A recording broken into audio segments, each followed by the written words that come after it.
น้องน้อมพระเถระลูกเถระทุกตนทุกองค์ทุกองค์ครับผมถึงสามเณรน้อยองค์ครับผมเถระลูกเถระขอครับผมทุกองค์ท่านการอาจารย์ของสมุทรสาครครับมีทางเวลาครับครับไหว้พระราชการมาครับผม เจริญพรลุงหนุ่ยมีปีสมัยครับผมครับไหว้พระราชมาใครจะทุกท่านเจริญพรทุกคนครับผม ลุงหนุ่ยนี่มาแล้วนี่พี่ไม่มีเพลงหัวเลิกครับใครจะร้องเพลงทุกคนครับผม บอกไปแล้ว มาแล้วนี่พี่ไม่มีเพลง บอกไปแล้วนะเจ้า ร้องเพลง สำหรับคุณผู้ฟังที่อยากโทรเข้ามา053แล้วนะเจ้า226 0589 053 226 058รักมันคงแล้วก็เติมวันนะเจ้า วันเติมวันจะเติมสตางค์นะ เติมวันนะเจ้า กับนมัสการครับ เติมสตางค์ เสียง สร้างผลเปิ เสี ด ยงมัน ค่ะ ซ้อนกันครับนมัสการครับเสียงมันซ้อนกันครับเสียง สร้างผลเปิดค่ะ เสียงมันซ้อนกันครับผม เสียงมันเสียงไหลกัน เสียงมันหลายเสียงอ่ะมัน เสียงมันซ้อนกันครับผม อันนี้ไหลกันเดี๋ยวต้องบอกอาจารย์ หลายเสียงอ่ะ ดูที่คอมเลยเจ้า เจ้า อันนี้ไหลกันเดี๋ยวต้องบอกอาจารย์ ครับผม ดูที่แม่เลยเจ้าฟังว่ามันเสียงไหลกันแต่อาจารย์ ครับผม ดูที่ ครับผ แม่ มก็กราบ ฟัง น ว่า มั มั ส น การ ไหลกันแต่ อาจารย์วรัญโยครับผมนมัสการ อาจารย์ เยี่ยมมาหายเจ้าแม่เจ้าอาจารย์เจ้า กราบนมัสการพระอาจารย์สมัครครับผม เยี่ยมมาหายเจ้าแม่เจ้า พ อาจารย์ ร เจ้า ครับสวัสดีคุณพิสมัยครับผม เจ้าสวัสดีเจ้าพงเจ้า ครับหายแล้วครับครับสวัสดีไอ้หนุ่ยครับผม ครับผมเดี๋ยวครับผมครับโอ้ ครับ เดี๋ย ส วผ วั ม ส มา ดี เปิดปฏิ แม่ กร บูนพี่กรพี่พรแล้วก็แม่สุทิพย์แล้วก็คุณผู้ฟังที่อยู่ทางบ้านแล้วก็ไปยังแม่ศิลปินแม่ทาด้วยนะครับผมขอเลือกรักวันเติมวันครับผมครับผม รักวันตะวันเนอ เติมวันนอก จ้า หนึ่งเสียงดำมาละสายที่สอง จากกราบไหว้สาพระอาจารย์เจ้ากราบไหว้สาพระครูบดีกาสมัครยานศิโรเจ้า เจ้าแม่ เจ้าสวัสดีน้องใหม่เจ้า จ้าสวัสดีเจ้าอีกคนเจ้า เจ้าสวัสดีลุงเลยเจ้า ผมเดี๋ยวครับก่อนครับ เจ้าสวัสดีไอ้พงเจ้า สวัสดีพี่กรเจ้า สวัสดีแม่บุญสวัสดีแม่สุพีเจ้า และสวัสดีธรรมะใครเครียดทุกท่านนะเจ้าพี่พรจะเลือกรับวันเติมวันดีกว่านะเจ้า ครับรักวันเติมวันนอก เจ้ามันบ่หายไปไหนเนาะรักวันแล้วก็เติมไปแหมวันนึงกะของบุษยารังสีเนอเจ้า จ้ามาของ สองหนึ่งสองศูนย์สองนำเมืองเนิ่น ของกุ้งตุ้มจิตเตรียมจินดานะเจ้ารักวันเติมวันนี่เป็นของบุษยารังสี จะนั่นหมายว่าใกล้ใหม่แล้วเนาะ ใช่แล้วก็เสียงมันออกอากาศวิทยุเหรอ จะ เสียง ดังแล้วเพราะคลื่นมันขึ้นไม่เยอะเนาะแต่ของฮันมาก็เร่งสุดแล้วนะครับ ทั้งโทรศัพท์ทั้งตัวคุมเสียงเนาะ ปิดวิทยุเนี่ยมันดังแล้ว ครับ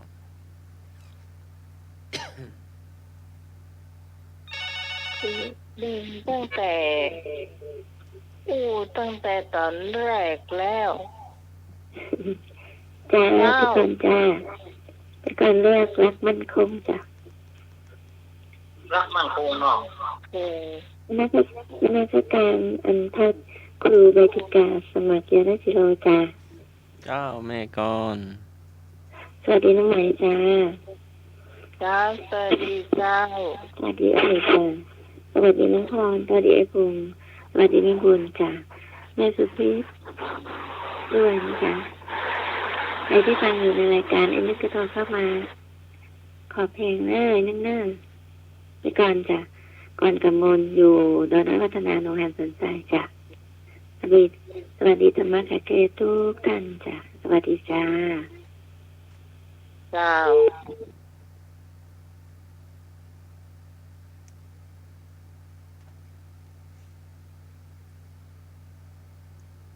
ต่อไปมาเลยเจ้าไอ้นุ่ ฮัลโหล เอก นมัสการครับผมแฟนพันธุ์แท้ครับเพลงที่ไพเราะที่สุดคือ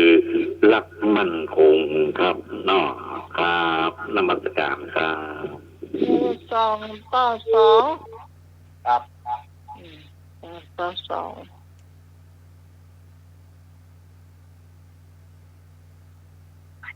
มาได้แถมนะเจ้าแม่สุพี่เจ้าแม่นวลเจ้าแม่บุญเจ้า โอ้ยวง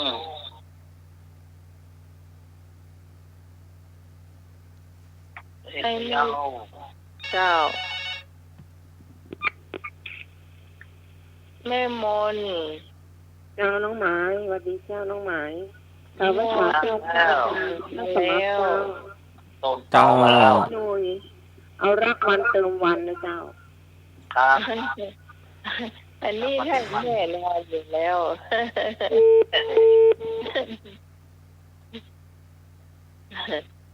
นี่เสียงหวานหรอรักวันเติมวันนี่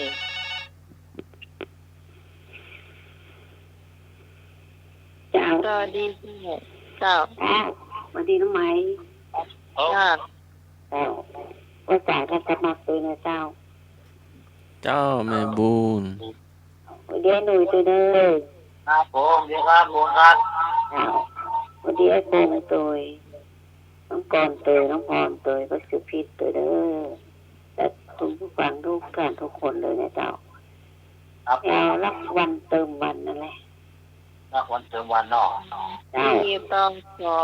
เจ้า เจ้า ครับผม 4:2ไม่มนมาเจ้าไม่แดงมาเจ้าไม่แดงโอ้ไม่ได้ใหม่ก็อันปล่อยหลวงกับมีนี่แม่ตุกแก้วสีโพธารามมาเนอะสวัสดีเจ้า รักวันเติมวันเจ้า ครับมาแล้วหน่อย สุพี่มาแล้ว สวัสดีท่านอาจารย์สมาร์ทเจ้า เจ้าแม่ สวัสดีลุงนุ้ยเจ้า ครับผมดีครับ สวัสดีไอ้พงษ์เจ้า สวัสดีพี่พรเจ้า สวัสดีแม่ดูนเจ้า สวัสดีพี่กรกมลเจ้าประกาศสวัสดีคนงามบ้านดอนตามเสียงหวานเจ้า เจ้าขอบคุณเจ้าขอบคุณยอดมา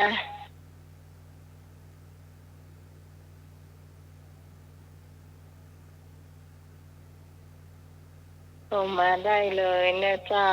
053-226-0581อาจารย์สมาร์ทยานาทีโล ครับผมหลวงตา เจริญธรรมโยมพี่หมาย เจ้า โยมหนุ่ย ครับผมมาการครับหลวงตา ไทยเนอร์มาได้จริงดีเนอร์ธรรมะขายเทศถึงสายเนอร์ ครับ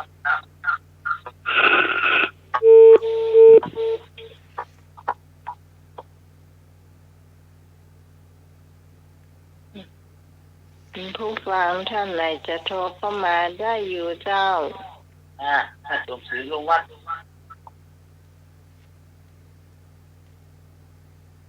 พี่ตองปาบงเจ้าแม่สุแก้วศรีโพธารามเจ้าโทรเข้ามา เรียงคำหรอ จังที่ดูตัง YouTube เนี่ยเจ้าช่วยแชร์กันไปตัวเนี่ยเจ้าแชร์รายการทำให้เสียงเขาเนี่ยเจ้าถ้าฟังทาง YouTube เนอะ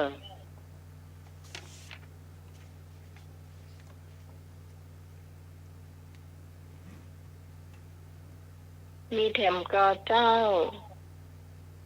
มีแถมก็นี่เนื้อขายเนาะเป็นเนื้อ คุณนาวงหายเนอ นี่เนื้อขายแซ่บเจ้า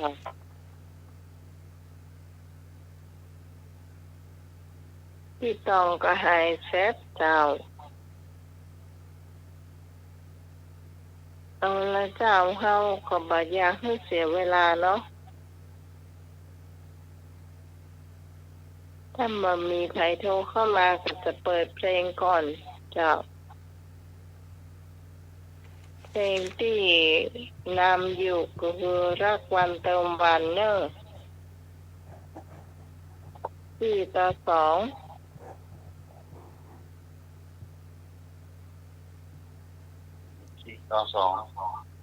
4:2ถ้ามีเวลาอาจารย์เพิ่มเพลงรักเธอไม่ถึงบาทเข้าไปตัวเนอะโซลีพกาพันธ์เนี่ยนะเอ้านี่เป็นใหญ่วะเนี่ยฟังคนเดียวเถอะ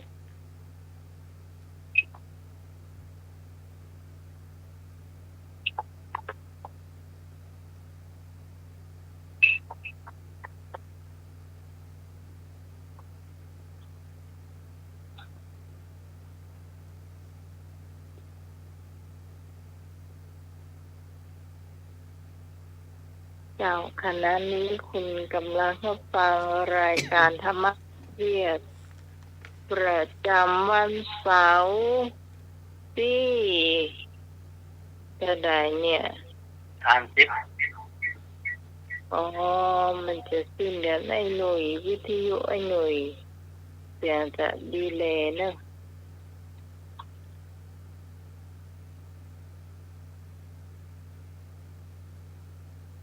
วันพุธก็31เนาะถ้าเห็นวันเดียวไปได้จะสิ้นเดือนละคุณผู้ฟังที่มีเงินเดือนก็ดีเจ้าจะได้แฮปเป็นเดือนละ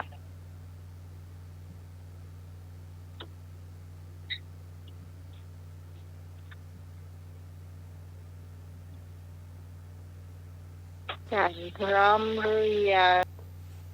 รักวันเติมวันของบุษยารังสีไม่ทราบ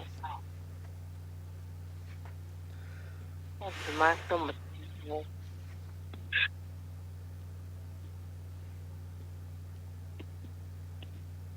นักร้องคนนี้ก็หนุ่มอยู่เนาะ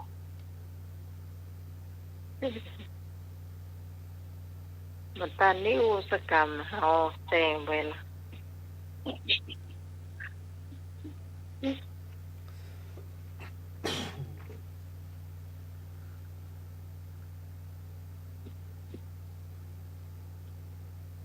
ครับ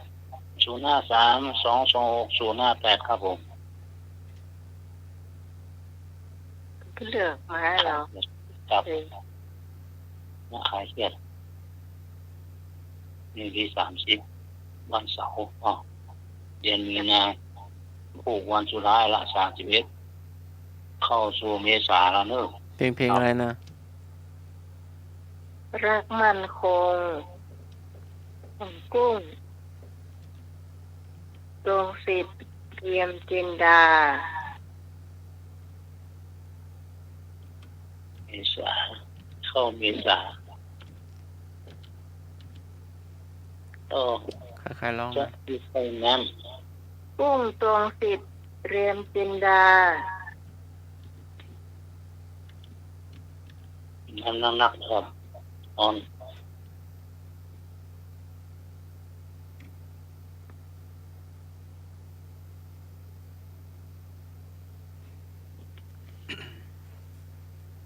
เป็น